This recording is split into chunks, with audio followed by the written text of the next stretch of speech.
ازيكم يا حلوين؟ عاملين ايه؟ فيديو النهاردة هيكون منتجات جبتها جربتها في صيف 2026، ومنتجات لسه بجربها، ومنتجات لسه هجربها.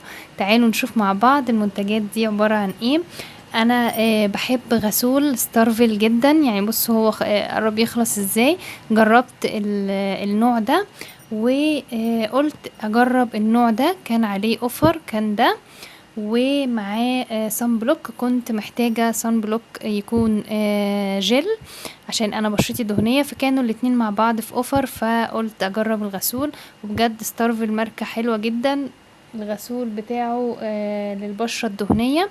جربت ده، ودلوقتي بجرب ده، والصن بلوك بتاعه حلو جدا، لطيف على البشرة، يعني مبيعرقش البشرة. جربت صن بلوك كتير جدا، تعالوا نجربه مع بعض.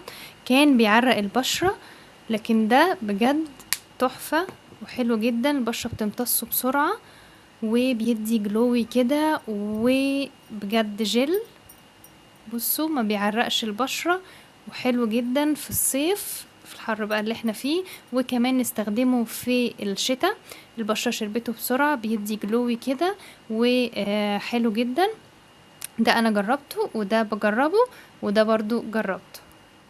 طيب في كمان كير باي كير ده، بجد عايزه اقول لكم العبوه دي بتقعد كتير جدا، بس انا استخدمت منها الجزء ده بس، وهو جميل جدا لاي التهابات بقى للبشره. يعني هو المفروض للبيبيز، للبيبيهات، مكان الحفاض لو طلع لهم حبوب مثلا او اي حاجه، بس انا بصراحه يعني بستخدمه ليا. بصوا بجد تحفة، وترطيبه هايل، وتحسه كده بيفتح البشرة. ولو طلعت لك بقى حباية المناسبات ولا اي حاجة، تدهني منه على طول. بجد تحفة قوي. بصوا حتة منه صغيرة، بجد بتفرد في منطقة كبيرة، وحلو قوي، وكمان ريحته حلوة. عندنا كمان اللوشن ده اسمه كلاميل، يعني ناس كتير يعرفوه طبعا، موجود من زمان. هو مرطب للجلد والتهيجات الجسم بقى في الحر، سواء بقى للبيبيز او لينا، للي عنده مثلا حبوب موسمية ولا حاجة، اللي عنده حمونيل وكده. حلو جدا، لطيف على البشرة، مش بيعمل مية تحت الجلد، وطبي. بجد جربوه هيعجبكم، لو يعني عندكم حبوب في الصيف، سواء للأطفال أو للكبار، عادي بيمشي معاه الاتنين. طيب خلصنا حاجات البشرة، ندخل بقى في حاجات الشعر. انا بصوا ما بثبتش على منتج واحد بصراحة، بحب اجرب منتجات جديدة او اي حاجة كده. سواء بقى يعني مش ضروري تكون غالية، ممكن اجيب حاجة تكون سعرها معقول واجربها. فلما كنت في المصيف، عجبني الشامبو ده من كليوباترا. وبدأت بقى في الفترة الأخيرة أقتنع بفكرة إن لما نجيب مثلا شامبو من ماركة، نجيب حمام الكريم الهير ماسك بتاعه من نفس الماركة. بجد بتبقى مجموعة كاملة متكاملة، ريحتهم بتكمل بعض، و يعني بيكملوا بعض. تحسوا الشامبو بينعم، وحمام الكريم كده بيرطب وبيخليه هيلسي وجلوي، بجد تحفة. وطبعا العبوة كبيرة 500 ملي، هتقعد معاكي حبة حلوين. وحمام الكريم بصوا 700 ملي، يعني اكبر اصلا من الشامبو. بحب حمام الكريم ده قوي بجد، خطير، بينعم وبخلي ريحة الشعر حلوة.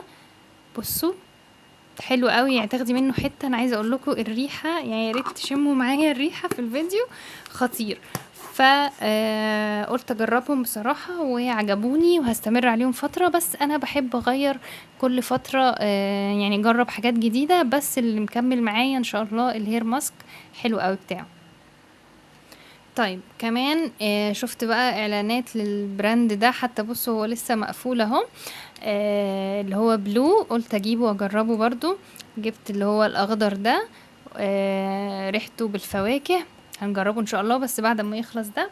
كمان جبت طبعا مش هننسى الشامبو بندولين للاطفال وممكن للكبار، لان هو مفهوش بارابين ولا سلفات ولا اي حاجة. بجد حلو قوي، وبيقعد كتير، وريحته جميلة. كمان جبت زيت الو ايفا، بحب اخلطه مع مجموعة زيوت تانية، زيت بقى خروع، زيت لوز، اي حاجة بقى بترطب الشعر كده، وبعمل ميكس ما بينهم في ازازة، وابتدي ان انا احطهم كماسك للشعر، بيبقى حلو قوي. وطبعا مش هننسى الاطفال، زيت دابر املة ده جربته، هو حلو بيدي لمعة، برضو مفهوش سلفيت ولا بارابين، وبيمنع الهيشان، وهو يعني بنبتدي مكملين فيه لغاية ما نشوف ايه منه نتيجة. كمان جبت فيونسيه ده، ريحته حلوة، العبوة بتقعد كتير جدا.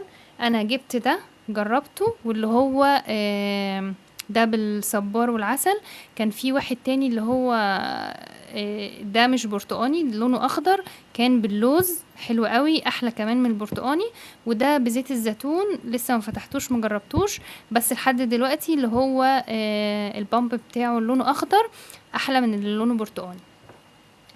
كمان جبت زي ما قلت لكم بحب ايه انوع، بحب كريم فاتيكا، ان هو بيرطب الشعر وريحته حلوة، يعني لغاية ما تيجي تاخدي شاور المرة اللي بعدها الريحة بتفضل في الشعر، فعجبني جدا وجبته. زي ما بقول لكم انا بحب ايه انوع، بحبش اجيب حاجة معينة.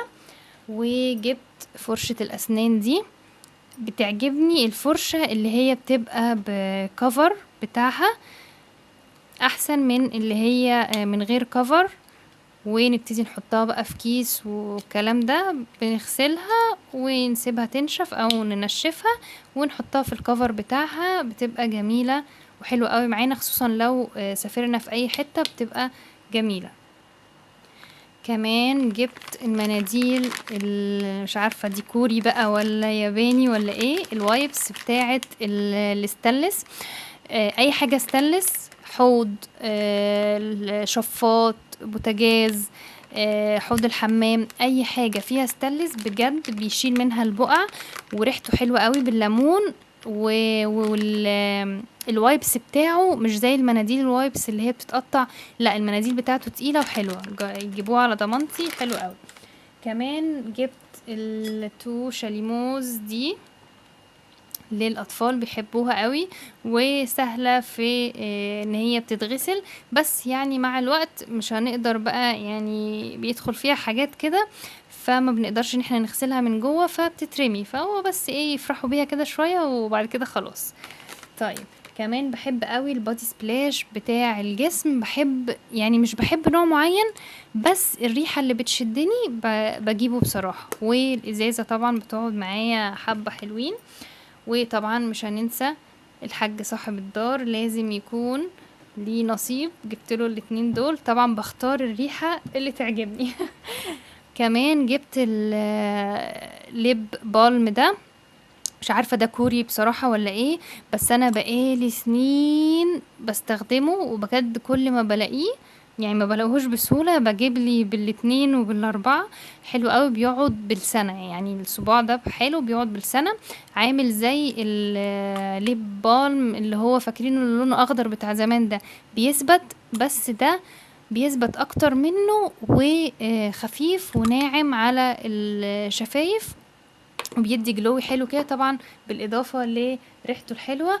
اخر حاجه معانا البودي سبلاش دول، ده ريحته مديه على العود شويه وثابته، ده بقى ريحته نظافه، اولا لونه حلو قوي، انا بحب اللون البيربل، تاني حاجه ريحته ثابته وجميله، تحسوا يعني اما تحطوه كانكم لسه واخدين شاور، بجد ريحته تحفه قوي. انا مخلصه طبعا، مخليه فيه شويه صغننين وجميل قوي، طبعا لو لقيته تاني هجيبه واكرره، يعني في حاجات بنلاقيها كده صدفة لازم نجربها، دي الحاجات اللي انا جربتها في صيف 2026.